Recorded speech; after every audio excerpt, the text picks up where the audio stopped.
Hey everybody, this is James, and we are joined here by a regular contributor to TeaDB, I guess, Garrett. Yeah, hey guys. So this is probably like your 12th episode or something like that. Something like at that, this yeah. point. Yeah. And this is kind of a unique episode because, Garrett, you are doing some traveling. Yes, yeah. So I'm going to be going back to Taiwan. Yeah, you've been there before. I've been there before. And I am going partly to kind of help out my kind of tea collection and kind of experience more of the Taiwanese tea culture there. So I guess I wanted to kind of share a little bit more about like what my hopes are for this. This being my second time being there, I would still consider myself kind of a noob in terms of like going tea shopping and getting out there and being a little more vulnerable with kind of like a tea culture that is actually in person instead of online. That said, there are some cool things to kind of like consider if you are considering Taiwan as like maybe a place to visit or a place to kind of like grow your own tea stash per se. Yeah. Right. Yeah, and so to kind of recap to those that are not familiar with Garrett or where he's been. So second time in Taiwan. You were there 2 years ago, is that right? That is right, yeah. And you did some tea shopping there? Mm-hmm. Yeah, and was that a positive experience overall or a negative experience? I would say it was a pretty positive experience overall. Coming from somebody who exclusively bought tea online and had never really visited any part of Asia with the idea of tea collecting in mind. I think this was a pretty good experience. I think there were some complexities to maybe kind of like showing up and not really knowing what to expect in terms of like what are you going to get offered?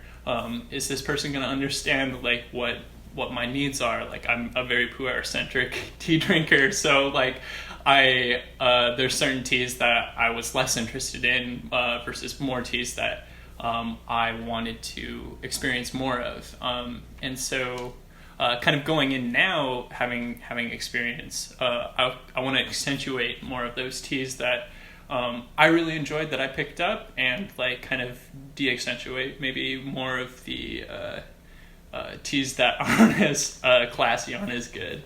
But can I don't know if I'll be able to or not experience as many awesome teas as I did the first time. But it will be a thing to check out. Yeah. Yeah. So let's talk a little bit about just like planning for the trip and like Sure. what like that. So you are someone that likes to you plan stuff very meticulously, in my opinion at least. Yeah. So like you're someone that would go there and you'd set a pretty strict budget. It's like a budget that you like. I don't mean like strict in the terms of like it's a $30 budget or something insanely low like that. Yeah. But it's more just like it's a budget that you're going to try to follow pretty closely. Yeah. So talk about that and maybe like what it is that you're looking to, what sorts of teas you're looking for when you go to Taiwan. Sure. So in terms of a budget, I want to give myself some flexibility because I don't know exactly what I'm going to get into. It's not like I can visit websites that give me like a complete lowdown of like, all right, here's what's available and here's what I'm going to drink while I'm there, or like here's what I'm going to attempt to drink. Because of that, I want to give myself some flexibility in terms of my budget. I would say that in terms of like I look at my budget kind of for an entire year, and knowing kind of experiences that I would have at home, experiences I would have abroad.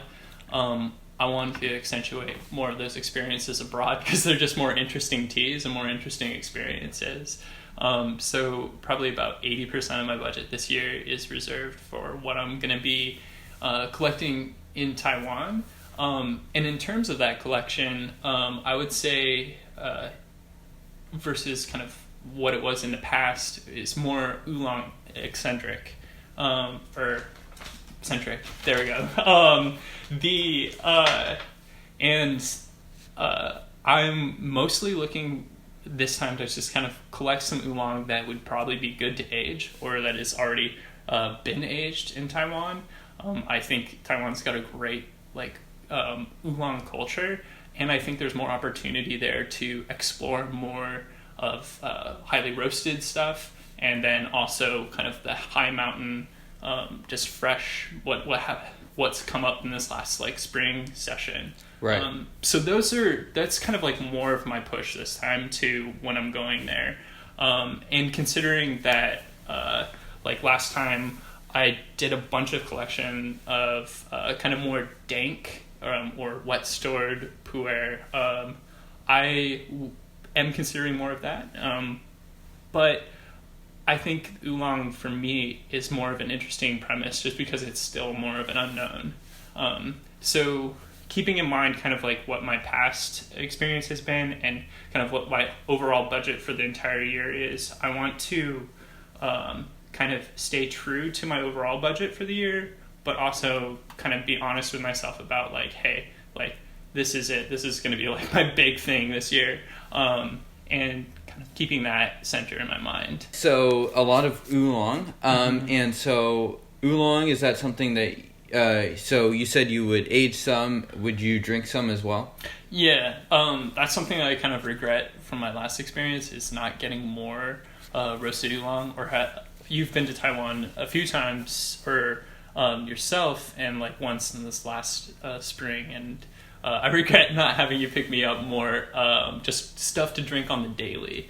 And so that's another thing when I'm considering my collection and considering my budget, is making sure that I'm picking up things which give me kind of a full spectrum, not just really classy stuff that I don't want to touch for 20 years, but stuff that I can visit once a week and be yeah, this is a good break. From the normal shebang, and not feel like you're breaking the bank or anything like that. That too, yeah. So for your oolong, do you kind of know how much you're going to be setting aside to age versus drink, or is it kind of more of a general thing? I would say it's more of a general thing. Again, since I don't really know exactly what I'm going to be experiencing there's some oolongs that I picked up in the past that I would like to, of course, re-up and get more of. But I also am very open to just having more roasted, fresher stuff. So in terms of percentage or how many grams of a certain oolong, that I don't really know right now. I do know that I would like to skew it more towards oolong versus other tea. Such as Pu'erh. Yeah.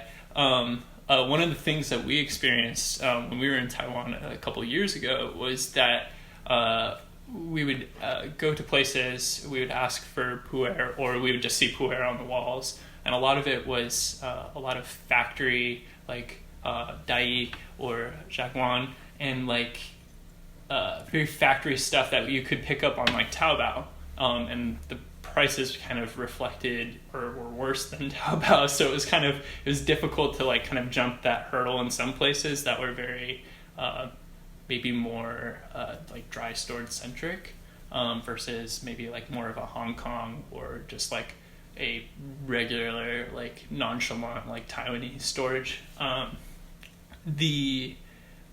So with that in mind, I want to kind of break that down and try to focus less on places that have more of those new factory blends, the blends from 2010 or 2017 or something like that, and focus more on those middle-aged teas. So it sounds a lot of it has to do with access, and you want to look for teas in Taiwan that might be very difficult to find outside of Taiwan or online, which is how we end up getting a lot of our tea in the West, because that's what it's like. So I guess that also kind of is a good segue to another topic of just that, I think a lot of the audience of TeaDB gets a lot of their tea online. I do as well. And it's just a reality. It's you could go to local tea shops and get stuff. prices, but just opening up online opens up a lot of access. But I think one thing that gets undercovered is just sort of the experience of buying online versus the experience of buying at a tea shop in Taiwan is very different. And I mean, like, that's not to, I mean, like, even within online, there's a lot of different experiences. Like, if you're buying from Yunnan Sourcing and you're doing the very slow boat shipping, that could be a very different experience than even just buying from some U.S. domestic vendor that will get it to you in 2 days or something like that. Right. Or even, like, if you live in a metropolitan area, maybe with, like, a Chinese community and going down to, like, the local tea shop there and asking for, like, a Pu'erh or asking for a Taiwanese oolong and seeing what you get. But the experience going to Taiwan and going to tea shops there, it's totally different from online. So what can you just describe for someone that maybe has they've never gone to a tea shop, they've never been to Teavana even. What is it like? So tea shops, I guess when I initially was kind of going in and kind of comparing my experience to maybe what my experience has been in the West, in the United States, here in Seattle, I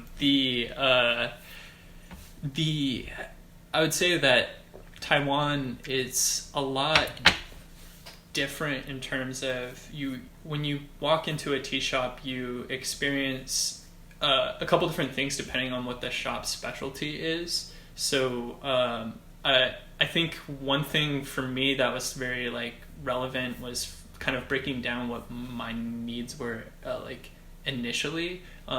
Because I don't speak Mandarin, I wanted to make sure that, like, I was conveying like what my needs were immediately, and that's something I don't really have to do in the West, just because one, there's not a whole lot of, like, interesting tea at, like, a vendor or a Western tea shop that I would be interested in, and then two, we all speak English, so it's kind of like first having that experience where you're kind of, like, hopping in and you want to communicate.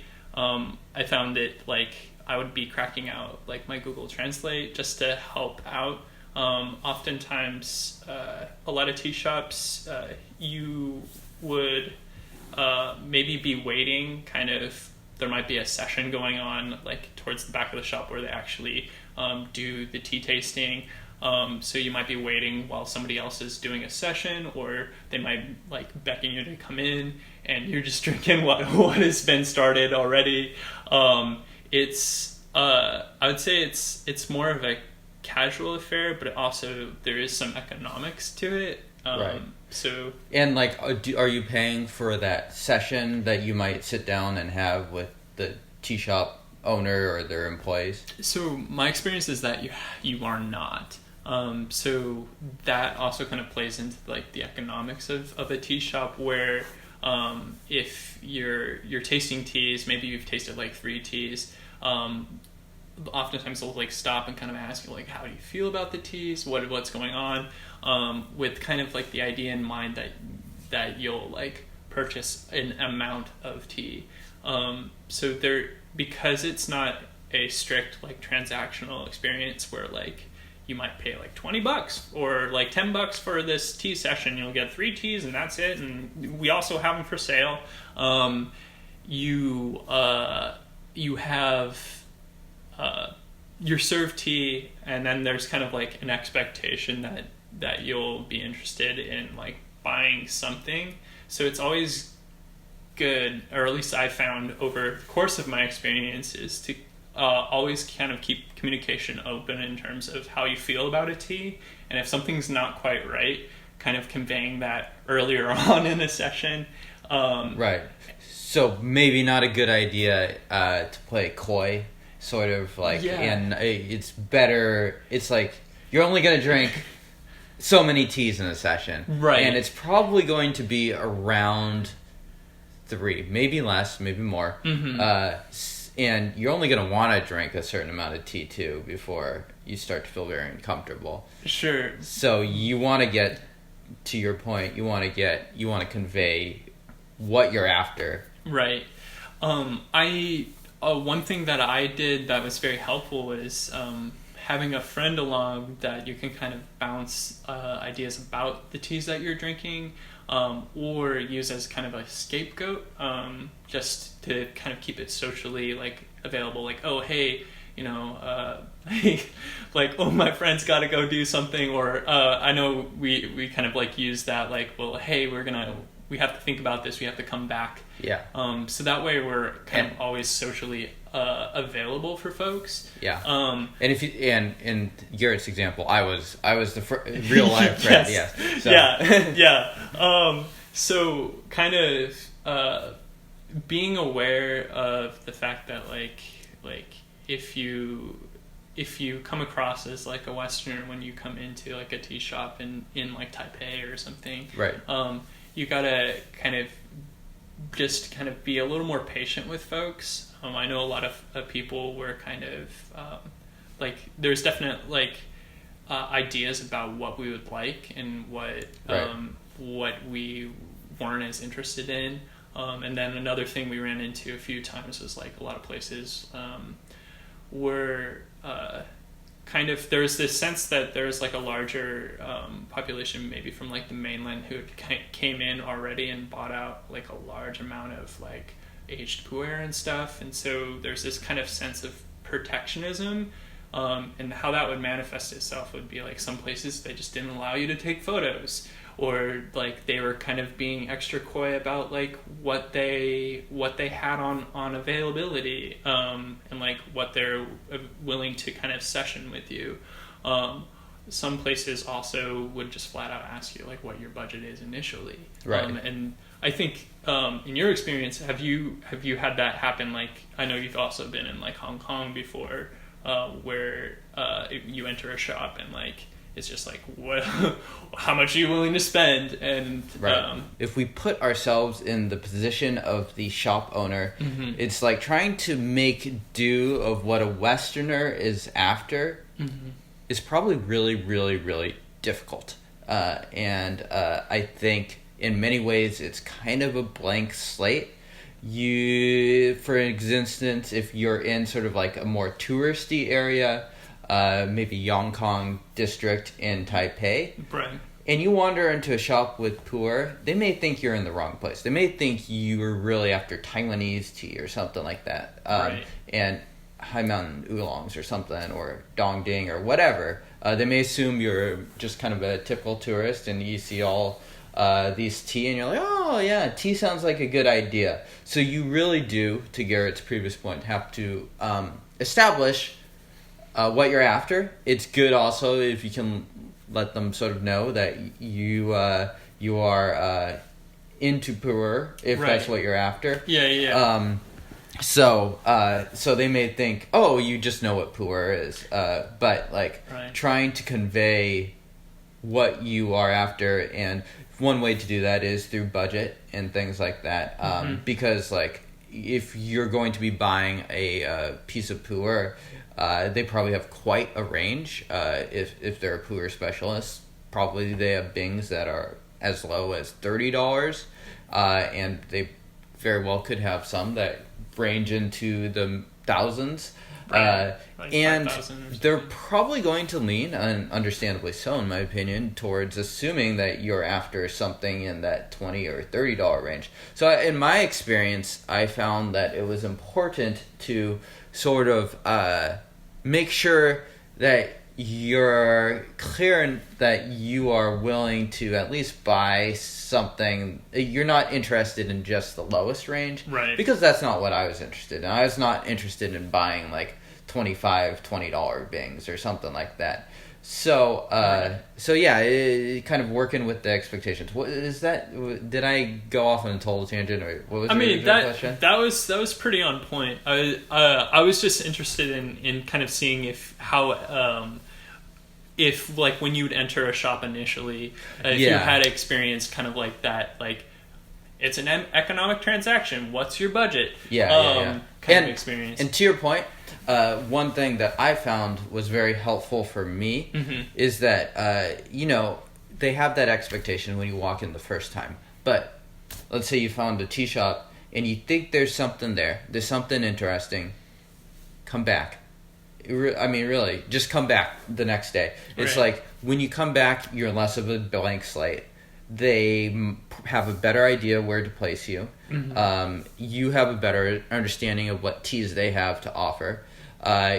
And you can kind of just go in with a set plan. It's like, okay, I know this vendor has a lot of X and X type of tea. Let's say Hong Kong stored Pu'erh. Yeah. And I want to try 3 different versions of Hong Kong style Pu'erh. Right. And I kind of know the price range that he's selling teas at because I've been here before. And I'm comfortable spending for like a $80 Bing, let's say. And that could be a very reasonable approach or a way to think about things, at least for me. Right, and to kind of like add on kind of like the budgetary and kind of the economics of it, and it's something that's always good whenever you travel too, is to always know your exchange rate, and kind of have Yes. that in mind, so that way you can know when you're getting screwed or not, and having that kind of in your back pocket, like. It's good to know how much you're spending. Yes. But I mean, sometimes folks, they get caught up in the idea of thinking about like the local currency, and then they forget. The other thing that I found that was extra helpful, because I'm not a native speaker, was kind of having a smartphone or a tablet there that had Google Translate, that had like Pleco on there, to kind of break down some of the more complex. What is Pu'erh? Yeah, For those that don't know. Pleco's a Chinese dictionary app. It's kind of, I would say it's a little more fancy than just a normal dictionary where you like can type in letters. They have a useful tool where you can actually draw characters, and then it'll translate or give you a list of characters that look like the character you just drew. So it's kind of helpful for kind of translating things on packages, or if you're like shown a list of things. Right. The other thing is when you're in Google Translate and you have the mobile app like on your phone or your tablet or something, you can take pictures of writing and do a kind of a highlight where the font is in it, and it will attempt to translate it as well, which I found exceedingly helpful. I think Pleco also has that available, but you have to like pay more. It might be a little more accurate, I'm not sure. And do you need access to Wi-Fi to use this? Or like a network of some sort? I believe you do. But I think Pleco has some native support, so like you can download the certain dictionaries Right. and stuff. That's what I have done in the past, is have it downloaded, the Chinese language, and I think some of the things like uploading an image or something like that isn't Right. possible that way, but you can Right. make some of the features work. Yeah, and then there's I think is it BabbleCarp, or I always get this wrong, but is it BabbleCarp that's the T lexicon? Yeah, BabbleCarp, very useful tool to translate. You could translate characters in there if they're within sort of the T vocab, or you can sort of type in like the pinyin, the romanization of it, and Right. and look up stuff that way as well. Right. And so, then it'll give you the Chinese characters too. So you may need to show them your phone and be like, oh, these characters, and Right. and then they'll get it. yeah, if you another thing that I'm going to be doing this trip is kind of having a loaded kind of phrase book of characters of really specific oolong that I want to try. Like I want high mountain some days, and other days I'm going to want like highly roasted oolong. So having those accurately translated for me beforehand, and I know what it is, and I can kind of like, all right, so I'm in an oolong shop, all right, this is what I have to kind of like demonstrate that I want to drink right now. Right. And having that available, I think, is just having all your ducks in a row per se, and having your needs very specific and simple. Yeah. And so, Garrett, let me ask you this. So when you're picking these tea shops, do you just walk around a neighborhood and pick something? Do you have sort of like a set list of places you want to go? And do you like try to hit some up early versus later? What's just sort of the overall process towards like where you're actually going to end up going tea shopping? Yeah, so I although I'm gonna be like in physical locations, I do like to try my hand at kind of translating Facebook pages. I found to be very helpful in terms of finding tea shops. I also looking on Chinese forums for actual vendors who have physical locations sometimes can be good. It can also be a crapshoot because depending on the vendor, they may be more of a hobbyist. And do this on the side, and so you might be showing up at their house, and so you always kind of have to play it. That's never happened before. Never happened. No, definitely happened to us once. Yeah. Yeah. So I try to do a little bit of research there, with the idea in mind that like a lot of those Western like kind of travel blogs and like having like places that are very known for just like touristy stuff, so like shops on Yongkang Street, or I'm talking about Taipei, or like Wistaria, are very Western centric places. So, but you can get good pu'erh like at Wistaria, and I think you doing a little bit of the legwork, just whether or not you use like Google Translate or Chrome or something like that, to kind of see what's available in the areas where you're going to be spending the most amount of time, I think is good. The other thing is just doing a little bit of walking around and noticing kind of the different shops and kind of what is it that they have up on their walls. What is it that, who's in the shop and who's it geared towards. Like in Taipei, there's a lot of shops that were geared towards like a more younger, like millennial audience that had very highly branded like little pu'erh cakes that remind me of like a lot of boutique brands. Would they have the tea that I was looking for? Maybe not. Or knowing and recognizing like the larger factory, like if a shop has a massive like dai display and they have like iced tea and all that, will they have the tea that I'm interested in? Probably not. And sometimes it was a matter of walking around the neighborhood, but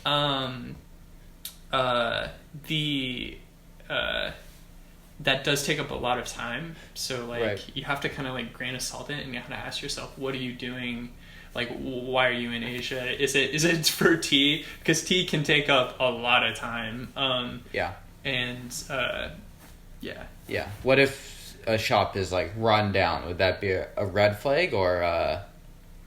I would say it depends on more of like how you feel socially when you enter the shop. Are you welcomed? Are you not welcomed? Does anybody look up kind of when you enter? Is there a place to try tea out? Or is it, if it's more run down, like I've had some interesting experiences in places that seemed a little more hole in the wall. Interesting in a good way? Interesting in that it was different. Did I actually end up buying like a lot of tea from these places? Usually not as much.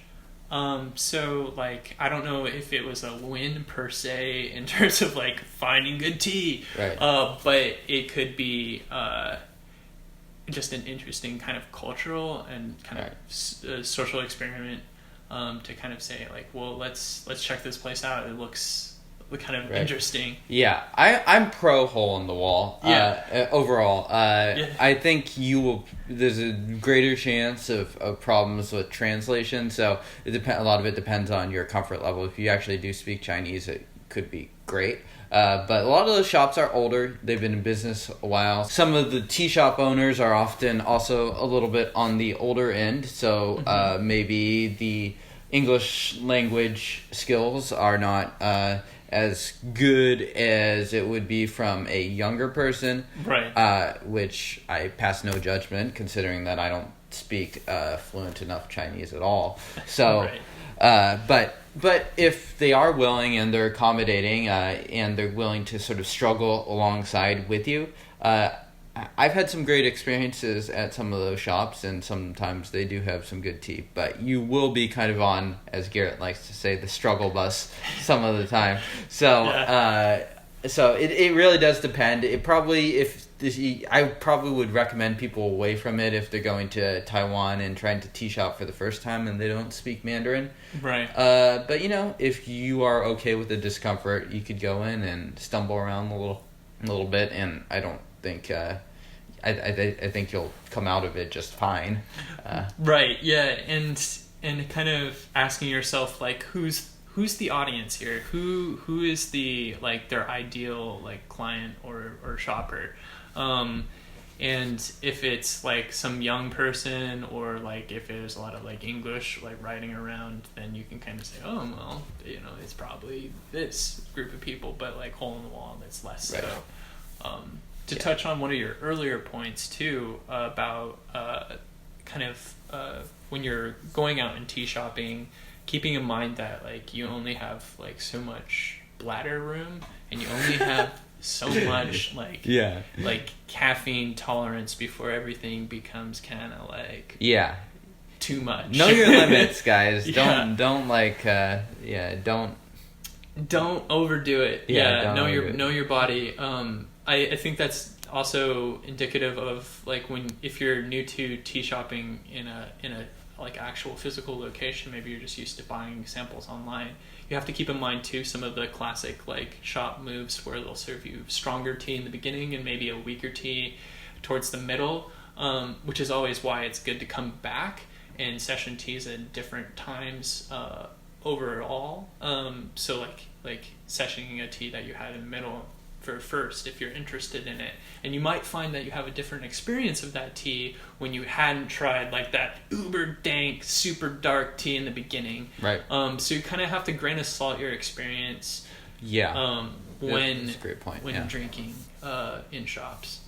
For sure, yeah. I mean, in that sense, it's a totally different experience from online, and like you could potentially, I don't know, there's all kinds of perceptive tricks that people can potentially do to sort of affect the perception of certain teas and whatnot. Anyways, that's a big topic. Big topic. Yeah, that I'm not sure if we're going to dive too deep into today, but definitely something to keep in mind for sure if you are buying abroad, especially if you are spending a significant amount of money. Right. So, like, for myself, like, I want to buy, like, 80% of all the tea I'm going to buy this year, and, like, tea is a big hobby of mine, and it takes up a large slice of my life. So, like, I want to be extra cautious. That said, I would say, like, I don't think a lot of the tea shops that I experienced when I was in Taipei last are super nefarious like that.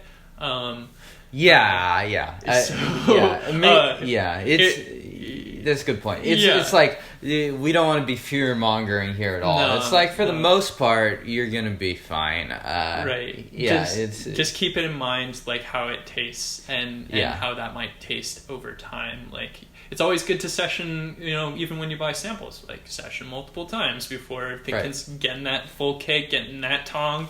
Yeah. I mean, you can even try to get a sample from a vendor. You're like, oh, I think I'm interested in this. Can I buy a small piece and then come back if you're able to convey that?